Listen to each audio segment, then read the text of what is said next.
നഗരസഭയിൽ ബജറ്റ് ചർച്ചയ്ക്കിടെ വാക്കൌട്ട് നടത്തി LDF കൗൺസിലർമാർ. നഗരസഭയിൽ അവതരിപ്പിച്ച ബജറ്റ് ജനവിരുദ്ധവും വികസന വിരുദ്ധവുമെന്നാരോപിച്ചായിരുന്നു വാക്കൌട്ട് നടത്തിയത്.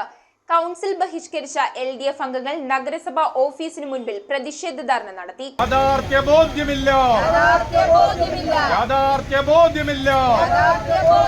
വികസന കാഴ്ചപ്പാടില്ല.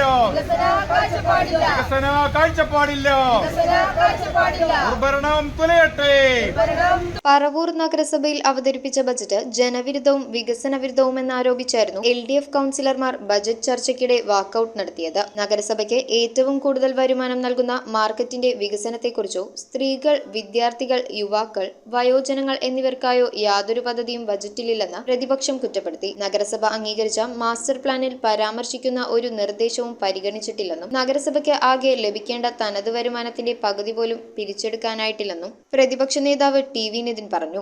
യാഥാർത്ഥ്യബോധമില്ലാത്ത, വികസന കാഴ്ചപ്പാടില്ലാത്ത ഒരു പുകമറ മാത്രമാണ് ഈ ബഡ്ജറ്റ് എന്നുള്ള കാര്യം ആർക്കും അറിയാം. ഭരണപക്ഷം പോലും തൃപ്തിയോടുകൂടിയല്ല ഈ ബഡ്ജറ്റിനെ നോക്കിക്കാണുന്നത്. നമ്മുടെ നഗരത്തിന്റെ വികസന സാധ്യതകളെ, നമ്മുടെ നഗരത്തിന്റെ തനതു വരുമാനത്തെ ഒന്നും പരിഗണിക്കാതെ കഴിഞ്ഞ നിരവധി വർഷങ്ങളായി ഇതേ ഭരണക്കാർ തന്നെ നികുതി വരുമാനത്തിൽ ഉണ്ടാകേണ്ട സാധ്യതകളെ ഒട്ടും തന്നെ ഉപയോഗപ്പെടുത്തുന്നില്ല. പ്രത്യക്ഷ നികുതിയാവട്ടെ, പരോക്ഷ നികുതികളാവട്ടെ, അതുപോലെ തന്നെ കെട്ടിട നികുതി പിരിക്കുന്നതാവട്ടെ, പ്രൊഫഷണൽ ടാക്സ് പിരിക്കുന്നതാവട്ടെ, നഗരസഭയുടെ ആസ്തികളിൽ നിന്നുള്ള വരുമാനമാകട്ടെ, ഇതെല്ലാം തന്നെ ഈ പറവൂർ നഗരത്തിന്റെ സാധ്യതയ്ക്കനുസരിച്ചിട്ടുള്ള, ജനങ്ങളെ ഉപദ്രവിക്കാതെ തന്നെ നമുക്ക് വന്നു ചേരേണ്ട തനത് ഫണ്ട്, ഓൺ ഫണ്ട് സമാഹരിക്കാൻ യാതൊരു ഉത്സാഹവും ഇവർക്കില്ല. SC കോളനികളുടെ നവീകരണവും ബഡ്ജറ്റിലില്ലെന്നും റവന്യൂ വരുമാനത്തിന്റെ 5% തുക വരുന്ന മിച്ച ബജറ്റാണ് അവതരിപ്പിക്കേണ്ടതെന്നും മാത്രമല്ല റവന്യൂ വരുമാനത്തിന്റെ 2% ദാരിദ്ര്യ നിർമ്മാർജ്ജനത്തിനായി മാറ്റിവെക്കണമെന്നും സ്റ്റാറ്റ്യൂട്ടറിയായി വരേണ്ട ഇത് രണ്ടും അവതരിപ്പിക്കപ്പെട്ട ബജറ്റിലില്ലെന്നും മുനിസിപ്പൽ ചടങ്ങുകൾക്ക് വിരുദ്ധമായി അവതരിപ്പിച്ച ബജറ്റ് നിലനിൽക്കില്ലെന്നും NI പൗലോസ് ആരോപിച്ചു. പ്രതിപക്ഷാംഗങ്ങളുടെ ഇറങ്ങിപ്പോക്കിനെ തുടർന്ന് ഭരണപക്ഷാംഗങ്ങൾ കൈപൊക്കി ബജറ്റ് പാസാക്കുകയായിരുന്നു. ഈ സമയം കൗൺസിലുണ്ടായിരുന്ന സ്വതന്ത്ര കൗൺസിലറായ ജോബി പന്നിക്കാരൻ എതിർത്ത് വോട്ട് ചെയ്തു. കൗൺസിൽ ബഹിഷ്കരിച്ച LDF അംഗങ്ങൾ നഗരസഭാ ഓഫീസിന് മുൻപിൽ ധർണയും നടത്തി. കൗൺസിലർമാർ ഈ ബജറ്റ് പൊള്ളയായ ബജറ്റാണെന്ന് പറഞ്ഞ് ഈ ബജറ്റിനെ വാക്കുകൊണ്ട് നിർത്തുന്നു.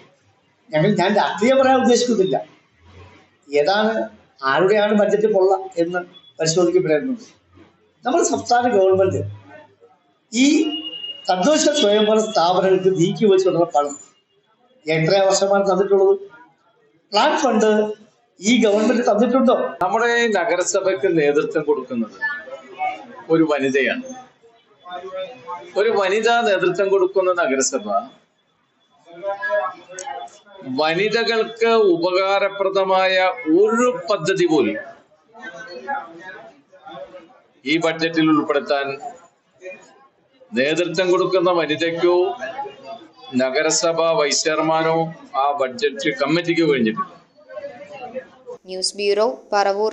5 പവനിൽ തുടങ്ങുന്ന വിവാഹ സെറ്റുകൾ. ഏത് ജ്വല്ലറിയിൽ നിന്ന് വാങ്ങിയ പഴയ സ്വർണ്ണാഭരണവും HUID മുദ്രയുള്ള 916 സ്വർണ്ണാഭരണങ്ങളായി ഹോൾസെയിൽ വിലയിൽ മാറ്റി വാങ്ങുവാൻ അവസരം. സ്വർണ്ണാഭരണങ്ങൾ സ്വന്തമാക്കുവാൻ ആകർഷകമായ സ്വർണ്ണ സമ്പാദ്യ പദ്ധതികൾ. Aleena gold and diamonds.